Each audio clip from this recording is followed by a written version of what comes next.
The Dolphins offense now ready to go back out onto the field. And for them, a touchdown their last go-around. Obviously, they'll be hoping to do that again. And when you start plotting for this drive, when you start thinking to yourself, okay, what are we going to do? You don't go away from what you did before because that worked, but you have to be prepared for wrinkles and counters because you know they'll make some adjustments. Now, the first play of the drive there is incomplete. Brandon LaFell, his intended target, and that'll bring up second down. An incomplete pass leads to 2nd and 10 from the 25. Now they'll run on the draw. And they see right through that defensively as he'll be hit and taken down to the backfield. He'll wind up losing a yard on the play, and that's going to lead to a 3rd and 11. Possibly a turning point. Big play coming. This is 3rd and long. They'll try and set up the screen. It's complete. And this effort will not get it done. He stopped well short of the first down at the 29. 5 yards on the screen, but that'll take us to 4th down. They dialed up the screen pass on 3rd down, and for a second it looked like it was all going to come together, and they had a chance to pick up a first down, but the defense got there and finished it off. This is taken at the 18. Great coverage there, holds him to a 2-yard return following a 50-yard punt. And possession will switch hands, 1st and 10.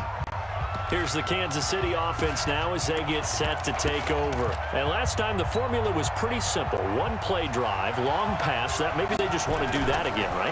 And that's exactly how you want to draw things up. Whether it's on your grease board, right, in your playbook, 1-play drive's exactly what you want on offense. What they have to be careful of is not having a letdown. It was real easy last time. They can't expect that going forward. And we'll see if it's that easy here. Getting down to the good stuff, all tied with 2 minutes remaining on EA Sports. Now they'll run it on the toss. And he will lose yardage on the play, back at his own 19-yard line. It goes as a loss of 6. And now 3rd down. Now they'll run it on the toss. And he's going to get this to about the 20, but that is well short of what he needed. Now the Dolphins going to burn the first of their timeouts as they'll head to the sideline and talk over what to do next.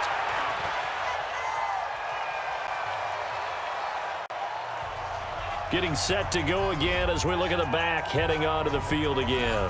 So after that hot start, the numbers here show the decline. What has the defense done adjustment-wise? Sometimes when you have a running back who's gotten off to a hot start, you've got to catch him before he really gets going. So you change what you do across the defensive front. Instead of the linebackers being back a few yards, you bring them up closer. It's what we call mugging the line of scrimmage, taking away a lot of blocking angles and gaps and maybe stopping him before he can get going. Mugging the line of scrimmage, okay. Yeah, in this case. Throwing to start the drive, but that one incomplete.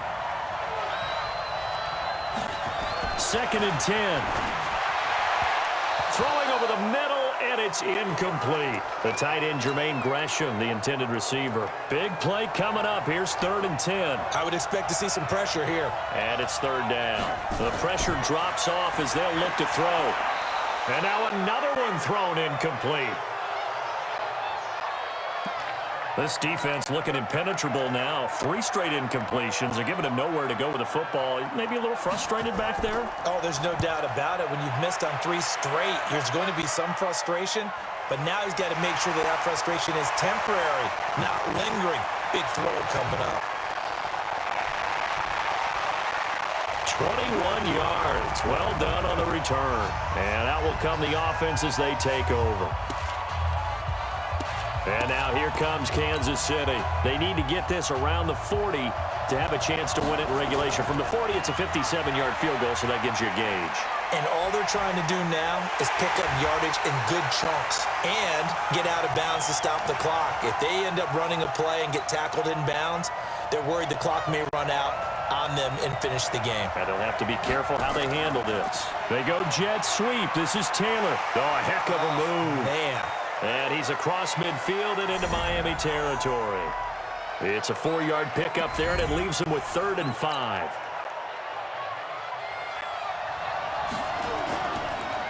Now they try the right side here. And that play goes nowhere. Taken down, losing yardage at the 50, right at midfield. A loss of a yard, and it brings up 4th.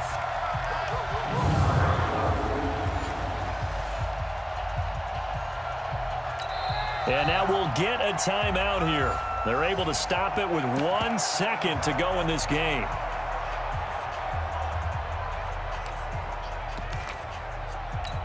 And now this game's going to come down to the right leg of their kicker. The clock showing just one tick.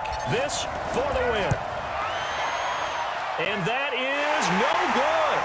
And a costly one there as this game remains tied here in the fourth. Final whistle blows, and we need some extra time here to decide who will be the victor. 60 minutes, just not enough some days to decide who's going to win the game. It's a little teaching moment here. Overtime rules. Remind us how this goes, partner.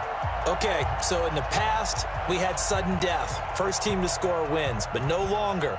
Now, if the team receives the ball, scores a touchdown, they win the game.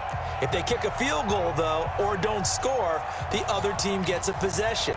And after both teams get a possession, then we're into sudden death. First team to score wins the game. This is taken about 7 yards deep. Oh, he shifts past him. And now running right through it. And he will take it back only to about the 13-yard line here. Well, conventional football 101, tells us if you don't get it back to the 20-yard line on a kickoff return, that's a disappointment. But some of these teams, special teams coaches, with approval by the head coach, they give them full authority to go ahead and bring it out and try to be aggressive, almost what we call the green light, red light theory. Green light means go, red light means stop. Looks like he had green on that play. Defenders giving chase, but I don't think they're going to get there. And he'll be out of bounds, but able to get it up past the 45. That one's good for 35 yards on the ground and a first down. At this stage of the game, the run-pass numbers are a little bit out of whack because most of their yardage has come through the air. But in a sense, that just sets things up for big runs like that because the defense might be a little bit off balance. They pick up another first down with that run. The big play has them all the way out near midfield for a 1st and 10. They'll run it now out of the gun. 5 yards is the tally on first down. That brings up 2nd and 5.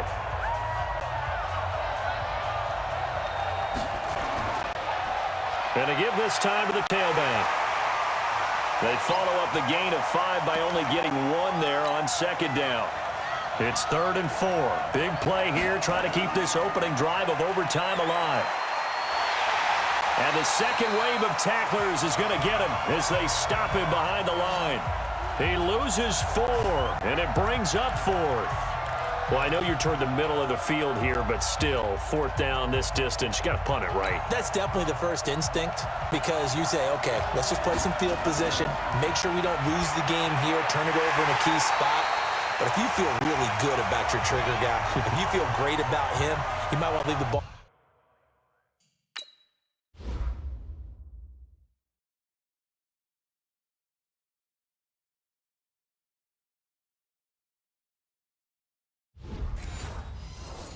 On his hands and let him work his magic.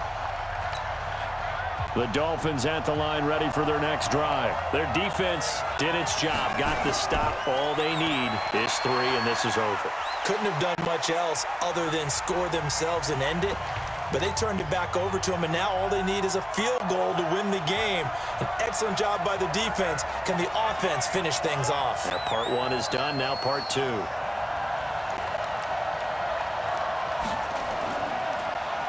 Now a handoff here to his running back. And tackled down after a gain of 3. Leaves him with 1 yard to go on 3rd down.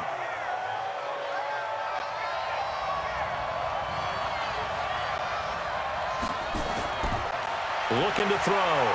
And that's knocked away and incomplete. Another nice job there defensively. They've really stymied their passing attempts, and it continues in overtime. And for them to do that, that means they've had to be cohesive on defense. Pressure in the quarterback's face, good coverage of not just the wide receivers, but the tight end, the running backs when they try and slip out, and making sure they're at the point of attack. When the ball's in the air, they get there and help force some of those incompletions. And he'll give it here to his running back. And able to get it across the 10 to the 15. Now another timeout called for by the offense. They'll be down to just 1 remaining as we step aside here in overtime. Off play action. Dawson. He gets this into the hands of Taylor. And they're going to get this beyond the 40 before he's taken down. Now the offense will burn their 3rd and final timeout That's their second and last timeout here in the overtime session.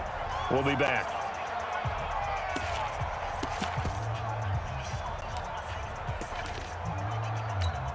And now it all rests on the right foot of their kicker. This to win it in overtime. And he got it. The kick is good in overtime. He's able to split the uprights. And this stadium is abuzz after that one, understandably so. I cannot believe he hit that thing. And you can't help but think back to Tom Dempsey. And his record stood for, what, 43 years until Matt Prater broke it? And now here's a new record. And I'm with you. I cannot believe that ball went through the posts. We were just treated to an absolute dandy in this one. A great finish in overtime with a long field goal. Everybody, including us, on the edge of their seats. Quite a game. And it's rare that you get a game into overtime that it doesn't turn out to be a dandy, right? That's what we saw here. And just what you were talking about, a long field goal to win it. So definitely not a gimme. So there was tension all the way through until the ball went through the post. But it did go through the post. Ice water was in his veins. So that'll do it for us. For my partner, Charles Davis, and all the hard-working men and women on our crew, I'm Brandon Gaudin. You've been watching the NFL right here on EA Sports. With that, we sign off from Jacksonville.